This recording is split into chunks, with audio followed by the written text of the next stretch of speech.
What is going on, everybody? My name is Ciara Lawler. Welcome to another week of Movie Mondays. This is the Here's for Hire podcast. We're back again, talking all the week's movie news, entertainment news, and just generally having a bit of a chit-chat about everything to do with film. As always, I am joined by my partner in crime, Mr. Shaun Meehan. Shaun, how is it going? Going to level with you, Connor. I had 3 hours of sleep last night. Oh no. And I finished work a little while ago. So I think I'm firing on all cylinders, is what you'd call it. I think some would say peak physical condition. I would say peak human condition. Yeah. If in the Marvel 1-to-7 ratio, you are an 8. But currently, I would say this week, what you need big stories. You need something Huge to grab ones. you. Grab you by the balls, right? And swing me around. As that classic phrase, grab me by the balls and swing me around like nobody's business. But, and Shaun, I think I have those very stories this week, because this is movie news, this is Movie Mondays. We have hot goss, hot off the presses. Some might be here saying slander. We don't know. We're just saying there might just be some news in amongst all this idiocy. And we're starting with Han Solo this week, Shaun, and there is news that Han Solo, Alden Ehrenreich, best known as Han Solo, the most famous of the Solos, he has said that he would like to return as Han Solo in certain conditions. So there are rumors going around that there could be another Solo film. Shaun, what are your thoughts? Look, you know what? Fair fucks to him for saying he'd do it again, because he was put through hell, mainly by us, but also mostly you. I think he got rinsed in the press just for being like, because he couldn't improv very well. Which that was when they had the Lego Movie guys, Lord and Miller and Spider-Verse. The whole thing was that they were doing multiple takes of every scene and just changing things every time, and which is fine if you have a comedic actor or an actor who is used to that kind of thing. But Alden Ehrenreich, I'm sure he's a lovely man and I'm sure he's a talented actor, but if this was probably his biggest movie he had done to that time, and so of course he's nervous, and when you're nervous, when you're on take 13, you're not going to be coming up with the funniest gags. No, not at all. And like the computer has some input? The computer has said that I should not attack the keyboard. That's what it said. You're just voicing your opinions on Alden there. It hates Solo. Loves The Last Jedi. Do you know what? I actually watched the first act of Solo about a month ago. And I was, to be fair, drunk. I knew you were going to say drunk.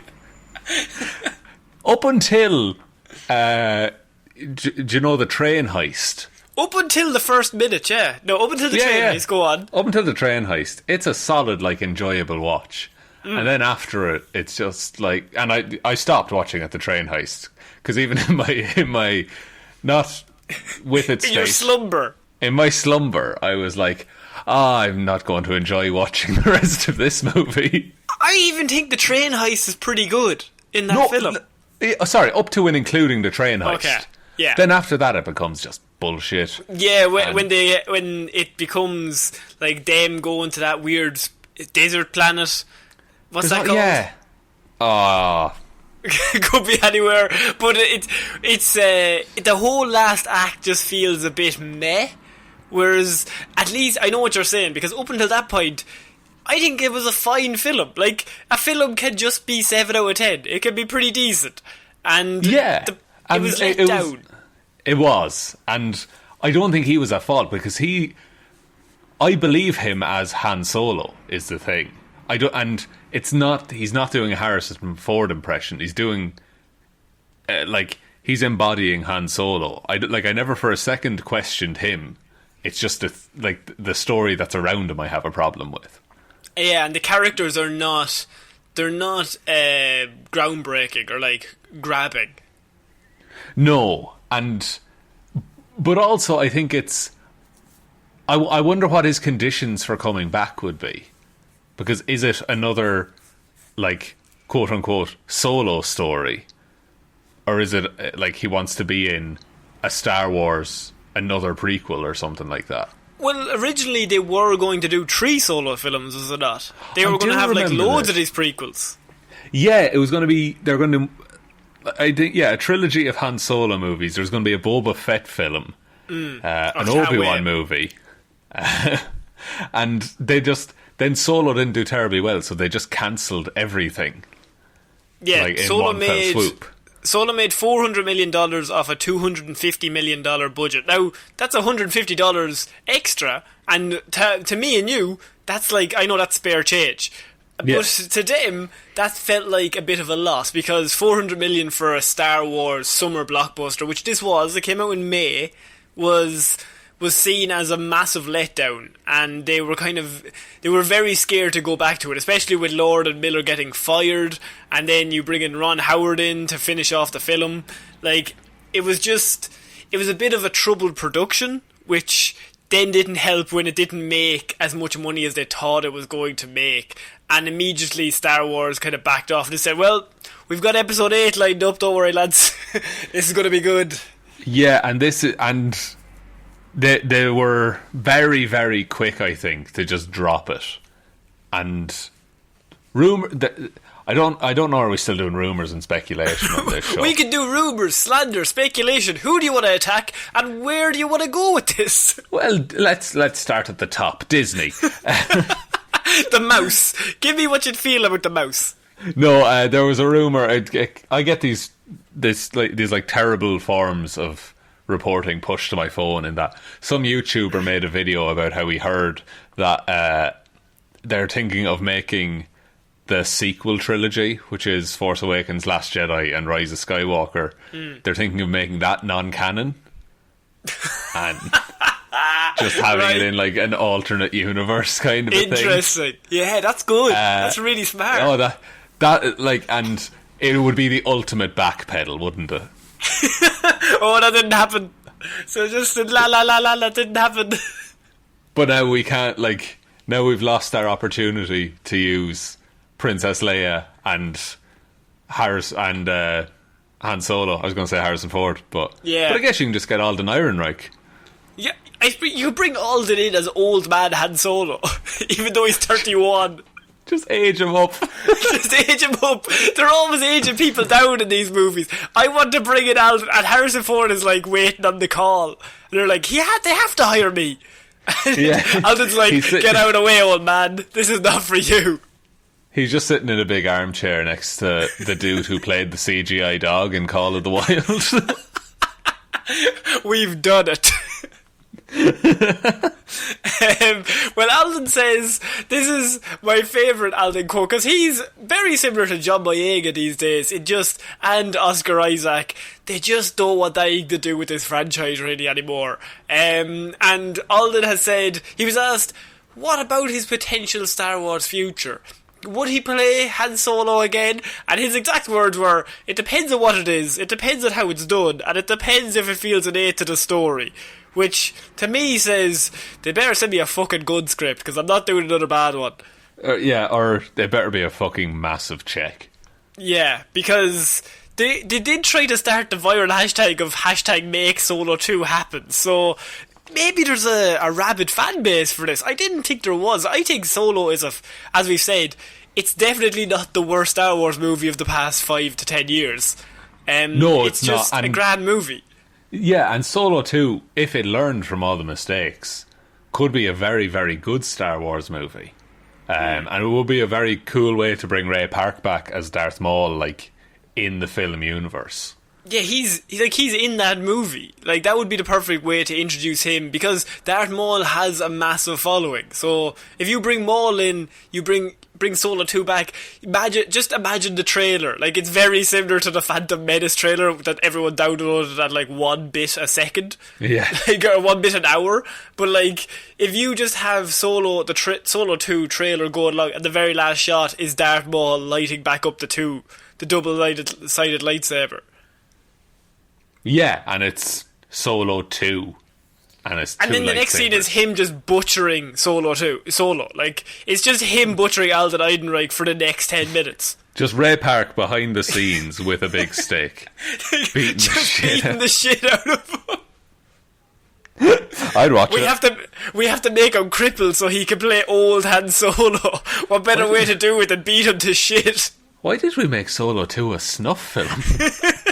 This is weird, but also intriguing. It's intriguing. Certainly better than Solo 1. It has to be. Ron Howard's like nodding in the car like, we've done it, lads. Everyone go home. Oh, God. We're moving on to our next piece of news, and this is actually a follow-on to a piece of story we had last week. This is the Batman TV spin-off on HBO Max that was going to be called Gotham PD. Now, Sean, I knew you were very excited about this Gotham PD. We thought, how is it going to work? Is it just going to be the police officers sitting around as the Batman solves all the crimes in Gotham, as is normally the way? It's exactly what's going to happen. However, we have now learned that the spin-off on HBO Max, Gotham PD, will be a prequel to the Batman. So, it's Gotham! It's just fucking Gotham. They're gonna just do Gotham again. But, like, is there any interest in this? I get that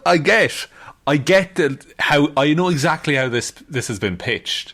Is that they've said, yeah, but what about the regular police in Gotham? Like, everyone focuses on Batman. We want to look at the man on the ground. And someone who's never watched Gotham before has said, oh, that sounds like a great idea. Fuck, why didn't we think of that? Is there any shows like this? I don't think so. I really don't think so. Let me just do a Google search for Gotham. No, it's a waste of time. Wait, who is this? Oh, your one was a Deadpool. I don't know who this one is. And Ryan from the OC. Who is this guy?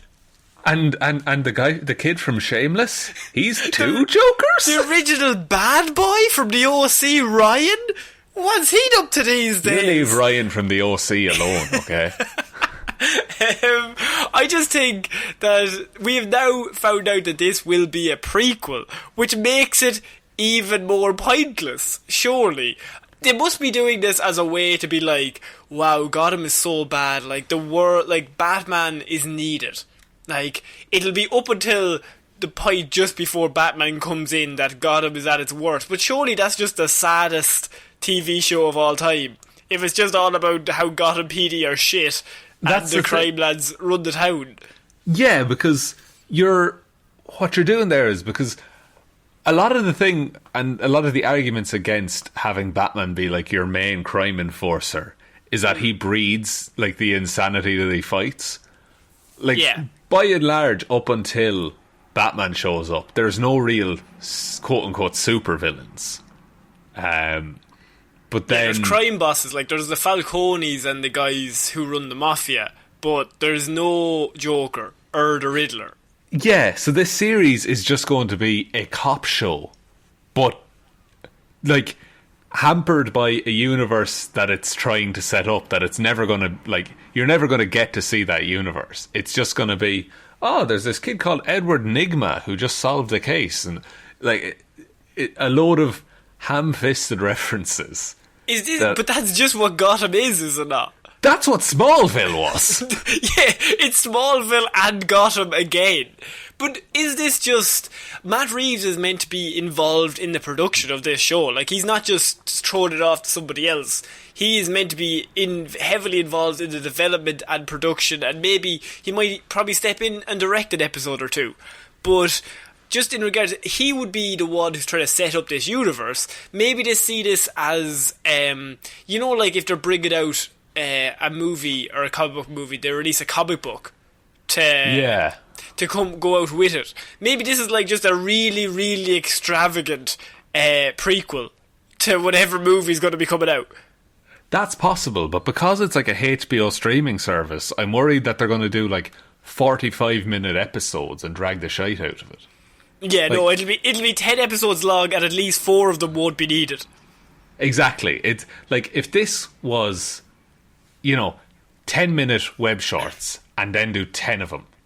And it's Colin Farrell as the Penguin, and like you cover all of the crime bosses as they are before the Batman comes in. Yeah, or even you do it like, and maybe I'm asking too much, and maybe it defeats the purpose of a prequel.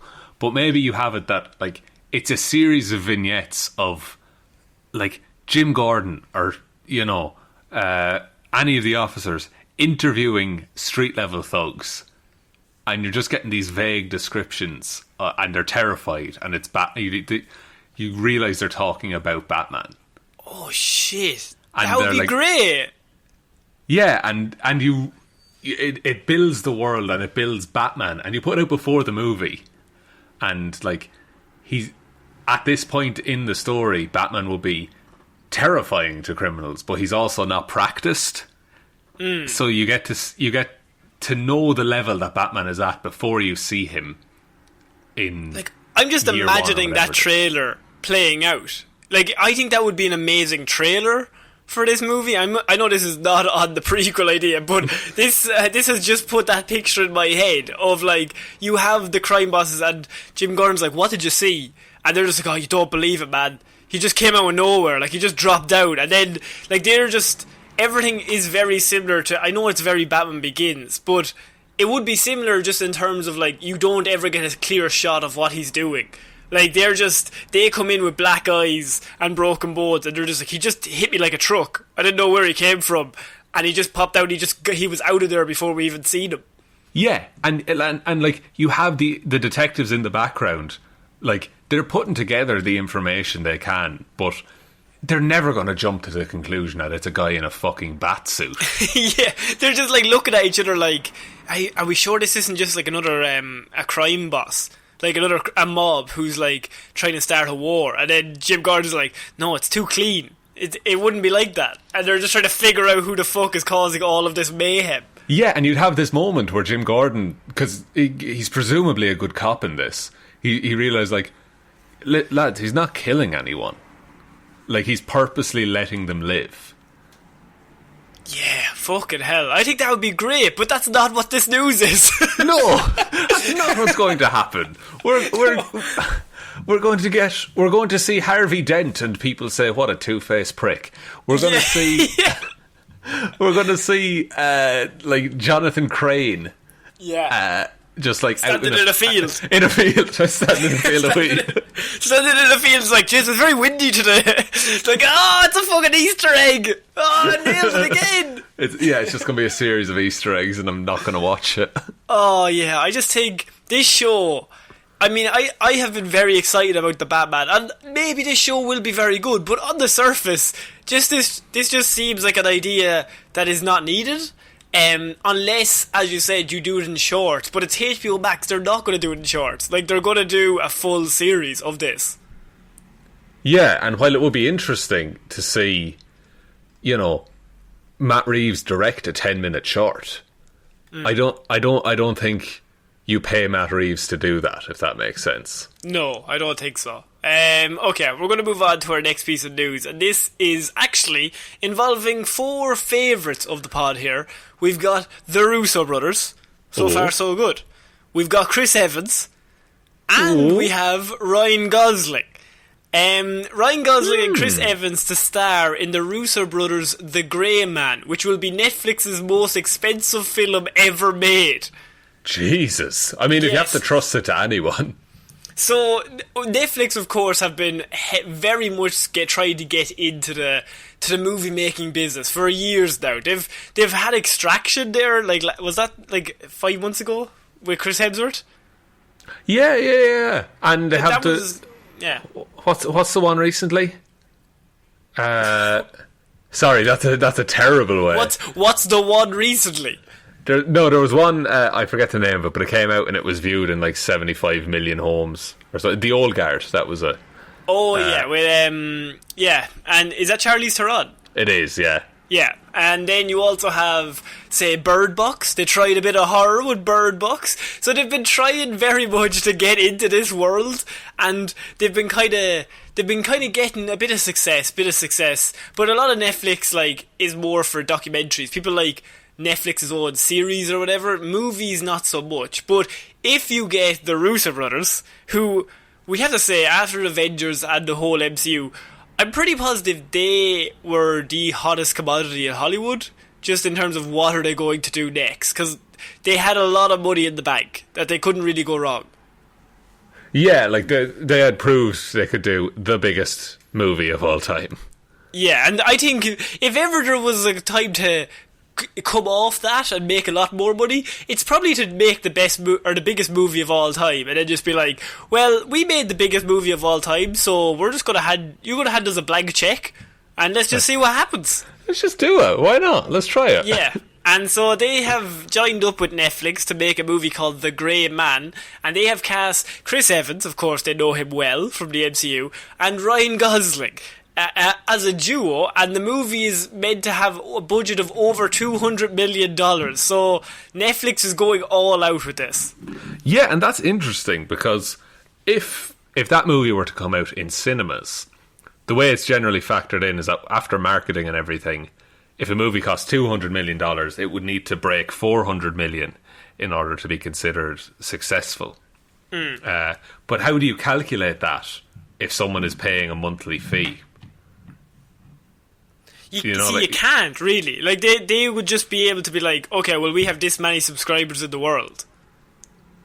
Yeah, and presumably they can see like watch times and everything like that. But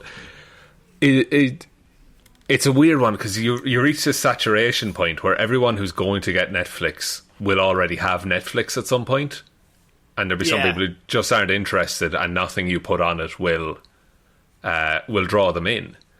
So I think that like this is kind of clever in that they're making a big budget movie just for Netflix, which I should say it's the most expensive one they've ever done. So there's no real precedent for the kind of effect it'll have on drawing in customers. And The Grey Man is meant to be, it's like an espionage thriller, they're saying.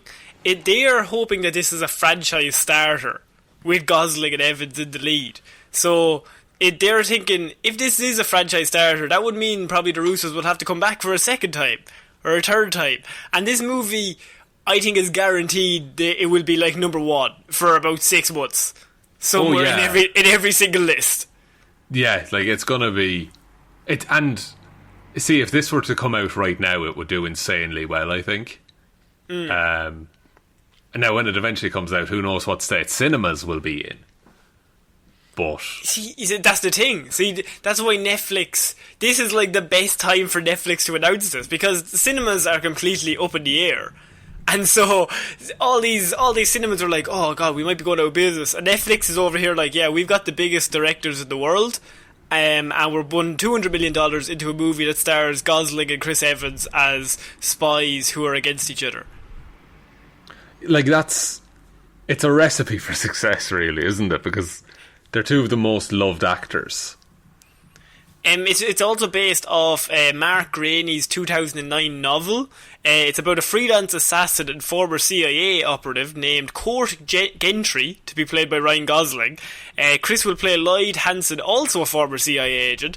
The script has been written by Joe Russo and polished off by Steve McFeely of Captain America and the Avengers movies. So it's the same writers and directors who've written all of the Captain America, Winter Soldier and Avengers movies that they've been involved in.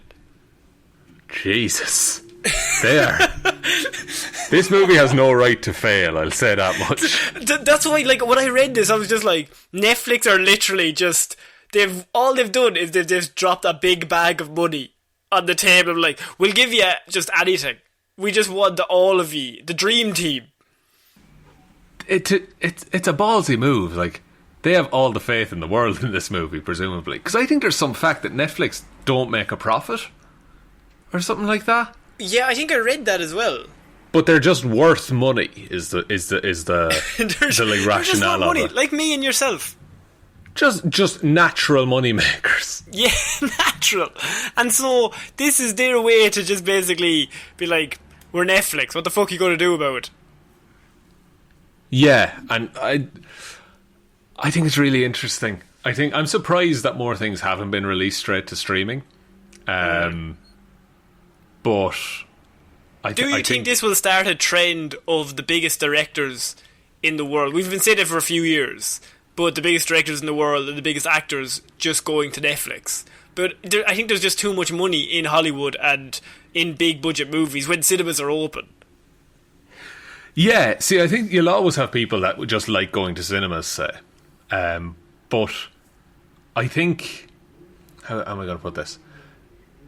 I think this is the year things might start changing, because last year we had like The Irishman and things like that, which were Netflix movies, but they did get a theatrical release, which made them eligible for, say, the Academy Awards. But this year they're allowing movies that went straight to streaming into the Academy Awards, because it wouldn't be fair otherwise, really.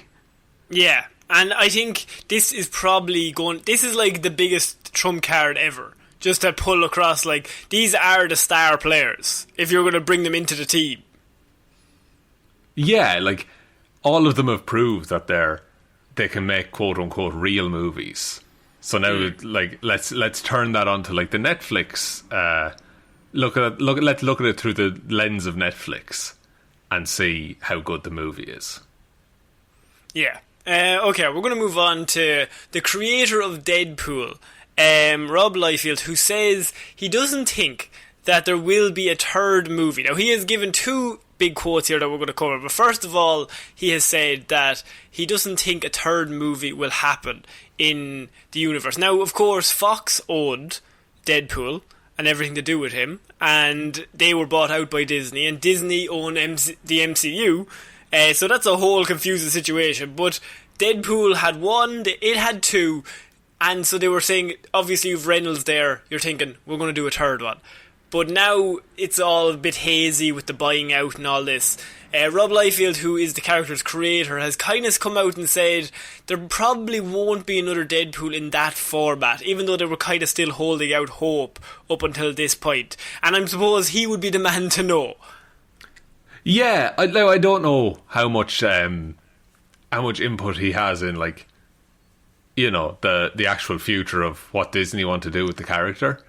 Yeah. But in terms of he probably won't work in this scenario, I think he'd have a fairly good understanding of, like, staying true to the character and what would work for the character. I'm kind of baffled by it, because I think Deadpool's the perfect one to, like, to reintroduce some of the elements of the Fox universe. How so? Because he can acknowledge that it's weird. Yeah, that there's been, like, several different characters, and who the fuck are these guys, and why weren't we in this universe before? Yeah, and, like, I don't know. It's tough, because you have to walk a line with that, where it has to work with the characters he's on screen with. He couldn't just show up in Endgame, say, and be like, "What's going on, everyone?" But he could, but you could have a joke where he's like, "I was in the battle," and, like, then they just show a flashback of the battle, and he's just like, they've photoshopped him in to the very back of the people. That would be perfect. That I'm surprised that hasn't come out already. Yeah, like, that's classic him going, "I was helping, like, you just didn't see me." Yeah, and if you, like, you could also just have him walk up one day and just be like, "Hey, I'm Deadpool, I would like to join the Avengers." And then you have the conversation of, like, okay, what have you done in the past? And then he says, I killed the Invisible Man, who's played by Brad Pitt. Well, the electricity pole killed him, technically. Sorry, yes, the electricity pole did a lot of the work. But you have him reference, like, well, it didn't happen anymore, but I did this, and it's have that be the self-referential moment, not the entire movie. Just have would you have them come in, say, from a different universe with Doctor Strange, or are you saying they were always in that universe? I don't know. I think, like, Deadpool has his little time travel doohickey, which presumably you could write that it lets him hop dimensions as well. I think the multiverse of madness might be the way to, like, float it. I think it would be funny as if we brought in like the Fantastic Four or something, and then they left Deadpool behind, and he just worked his way in over the course of a movie. Oh, so like he's just trying to get back there. Yeah, that could be one way to do it. It's hard to know because if you bring Deadpool in first, how do I put this? He can't decapitate anyone and kick their head into another man. He can't be Deadpool anymore. No. Because these are different movies and they've set different rules. And it's a different company. Yeah, yeah. Like, imagine Captain America and then that Deadpool. Like, that Deadpool in Deadpool 1 chopped the guy's head off and then as it was falling, kicked it into another guy's face. Yeah, I don't think... But yeah, like, you could have Deadpool be frustrated at that. Yeah, like, he's trying to be PG-13. Yeah, and he's trying to swear and he's... Maybe have the actual censor sound in. Or just have, like, there's always a car or something. Or, like, something always goes off when he swears. Yeah, and it's not just the swearing. It's literally everything about Deadpool is... He's literally an his whole unpleasant character. person. He's just offensive. But... Yeah. I don't... He also said, by the way, Rob Liefeld has also said that he believes Cable can carry a film franchise without Deadpool, is what he's come out saying. Now, obviously, he has a great love for these characters, but, like, he says that he thinks Cable can carry a film, which I'm not too sure on that one. No, I think the Cable we've seen so far in film form is too serious. Not even too serious, because he does crack jokes, but he's too edgy and broody for his own film. I think he needs like the little comic what's it called? Comic relief of Deadpool. You need Nelson and Martin Prince, like, walking down the town with Nelson skipping around him. Like, that's what you need, Deadpool and Cable as a duo, really. Yeah, and Cable, like, he does have comics on his own and everything. But comics are different. You can do, like, it's a different form of telling the story.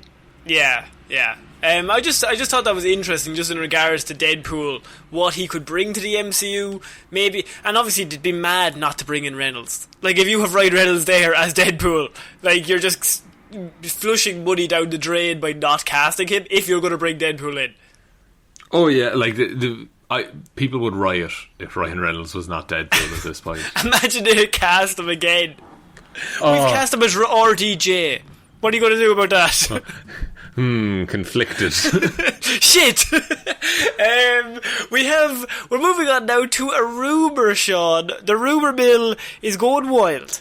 Now, this rumour may or may not have some legs. We don't know for sure. That is why it's a rumour. So, it's yay or nay for yourself. I have this.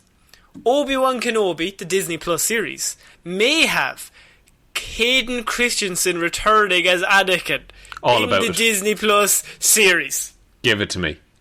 I want it. I'm sorry, is there a further question?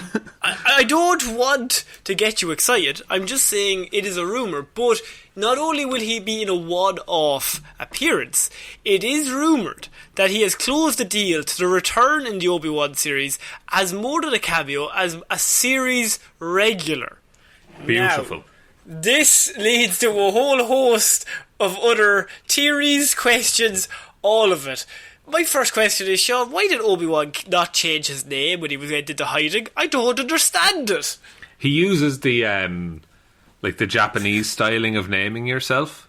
Alright. So Obi-Wan, like, his first name would be Kenobi, and Obi-Wan would be his last name. Ah. Right. Interesting. So don't know if that's true. That's clever. No, I was willing to go with you, though. I was willing to... Really, that's step one. Surely just change your name. Just even the last name. No, sure.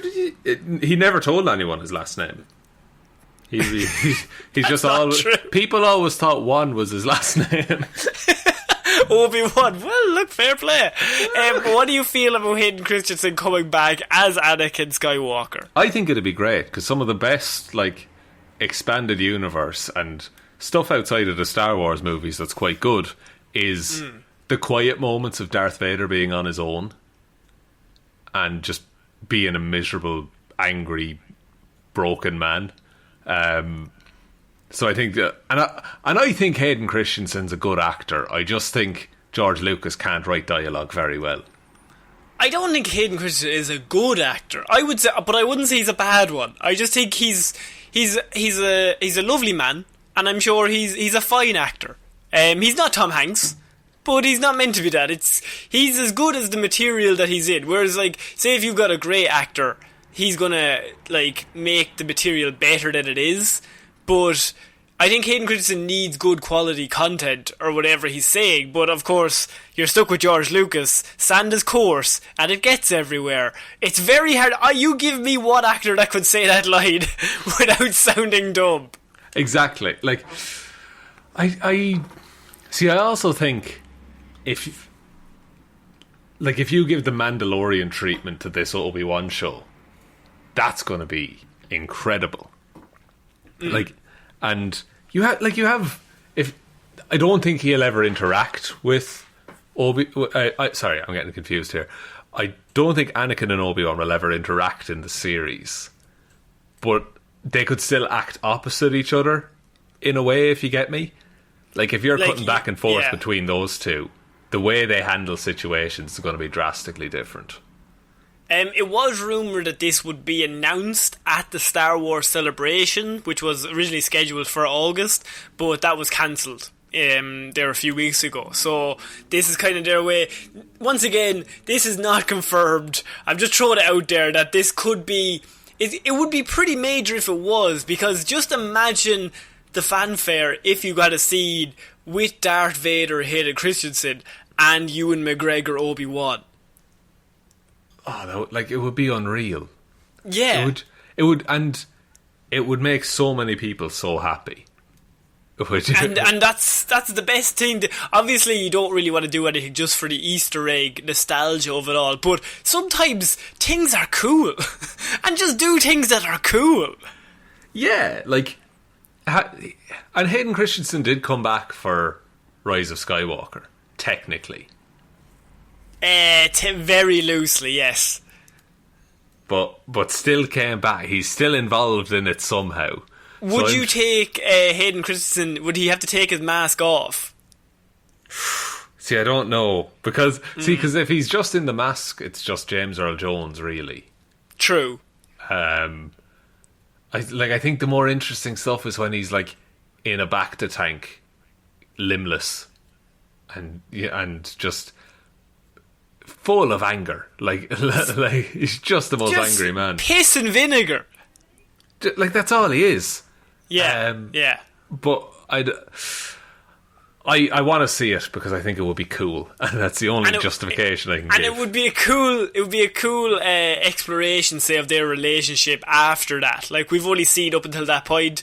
Obviously, number 3 is probably the best of that lot, of the 3. Yeah. So it would be interesting to see where they go from there.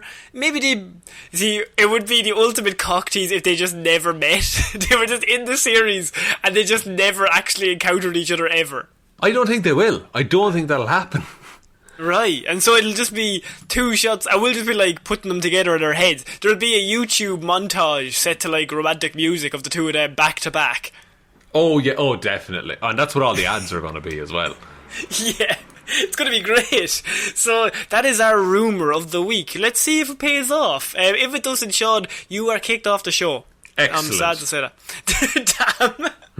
No, if it doesn't pay off, I'm kicked off the show. Yes, perfect. Oh, no. But we're moving on to news. You mentioned kind of something like this earlier on, and that is the fact that if a movie is made for $200 million, it needs to make $400 million to break even. Well, Tenet. We have Tenet news, Sean. Tenet. News has come out that this movie will need to make $800 million in theatres to break even. To break even? Now, I don't want to say this is a poor time to release in theatres. I'll just say probably not the most advantageous time to release anything in a small space or enclosure. No, I don't think so. Like Tenet, I saw it just before the show started. It's been pushed back. Like it's not August anymore, I don't think. No, it keeps getting pushed back. The whole thing is just, it's constantly being pushed back every single week. Like, it's never going to make it until you invent a time machine and go back to, July 2019. It's never going to make a billion. And I hope I'm wrong. I hope I'm wrong on that. They're not going to release it in some areas and not release it in others, because I think Nolan is very like, oh, that'll give away the plot. Like, there'll be spoilers. Say if it released in Europe, but didn't release in Asia, or vice versa. Like, the minute it releases in China, those spoilers are on the internet forever. And I think Nolan would be very like, no, it has to release same night everywhere. Yeah, you're right there. That is like, he'd be more about the experience than the money. Yeah, and so in regards to that, that's why it keeps being delayed. Because like, if we can't release it to everywhere, then there's no point in releasing it.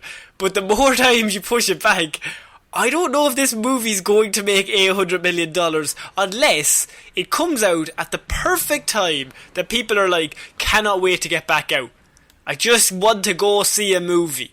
And that's the only way that this could save that. But a lot of like the locations that are opening back up are still under restrictions, so presumably cinemas are going to have to separate at least every seat. Like, there's going to have to be a seat between everyone, unless so you arrive together. Audience. Yeah, but you're also like, you're not going to show up with 80 people to a cinema, if you get me. No, because then you're gonna. The opposite of that would be that you could just show the same movie in 7 different screens. Like that's true as well, but then you have to hire more staff. True, like which would put more people in the building. Yeah. Now, the obvious like conversation that comes up is, would he not just put it on streaming? Nolan's not going to put it on streaming. No, never. Never. Now, the first film to go to like not have a box office release, but to go straight to streaming was Trolls World Tour. I don't know if you know this. Oh yeah, everyone's favourite. Yeah, everyone's favourite Trolls World Tour. That was made on a budget of between $90 and $110 million. It made nearly $100 million in 3 weeks of on-demand rentals. Jesus. Now, they were $20 a ticket, but fucking hell, yeah. But I can see that also. What's even going to hold this back further from being released in cinemas is that it's 2 hours and 2.5 hours long, or 149 minutes, just shy of 150 minutes long, right? Yeah. Which means that there's some rules, say in some Chinese cinemas, that you can only sit down for say 2 hours or 2 hours and 15 minutes in one spot. I know that's how it works here in Ireland for like restaurants and stuff, that it's you're 90 minutes in a location. Yeah, 90 minutes in and out, which makes up a whole other host of problems. If it's 2.5 hours, how is that going to work? I think there's a lot of things that are working against this making $800 million to break even. Yeah, like I don't think it's going to happen. But how long can they delay it before? Like, I suppose like how many films are already delayed? Well, speaking of delayed films, Sean, we're moving on to our last story now in a second. Oh my god. Our big story of the week is finally, we've had a teaser trailer finally. I know you've been dying to get another sweet, sweet taste, Sean, of the new Mutants universe. Just when you think we're out, I've been they drag us gasping back for news. I mean, it's that kind of week that I'm just like, you know what I need? Some more new Mutants content. A movie that was meant to come out, I could only assume, in 2004. It is still not out. We were all not bored when it was made, and we will all probably be long dead when it arrives. But we have we have the 17th teaser trailer. Just want to make that clear. Definitely not the first. It's the 17th teaser trailer for, I mean, could we say Oscar-worthy? The New Mutants, the X-Men spin-off. Sean, do you want to talk us through what has gone on with this movie so far, or does everybody already know that this movie's a shit show? Everyone already knows, but here's the thing. After Logan came out, they decided, hey, we're going to make a series called The New Mutants. It's going to have a whole new cast of mutants, and it's going to be a horror movie. Because they're doing this thing at the time where every X-Men movie was going to be a weird subgenre. And everyone was like, cool. And that was 2016. And then 2017 rolled around, and it had a bunch of delays and reshoots, and then it just stopped for a while. And then news came out that they scheduled reshoots, but no one turned up. And so it was postponed, and then it was re-edited, and then Fox was bought by Disney, so no one knew what was going to happen. And then Dark Phoenix did really awfully. And then we got a trailer, and then it got delayed, and then we got another trailer, and then it got delayed. The virus happened, and then it was meant to come out. I think it's coming out next month. It's coming out next month. It's locked in, Sean. It's locked in. It's coming out next month. Now they have a whole panel at Comic-Con at home. They do. Comic-Con at home. They're having a New Mutants panel at this fucking thing. It's going to be coming out August 28th. So a month and a week from this date. Good God. Yes. And also,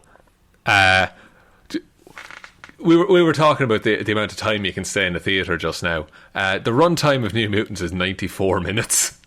I mean, that's in and out. I think that's going to get a lot of money. That is brisk. That is brisk. To be fair, right? A lot of the movie in the 17 trailers has already been shown. So sometimes, eventually they're going to run out of content to show us in these teaser trailers. But we have had a teaser trailer, Sean. What were your thoughts on it? You've seen it.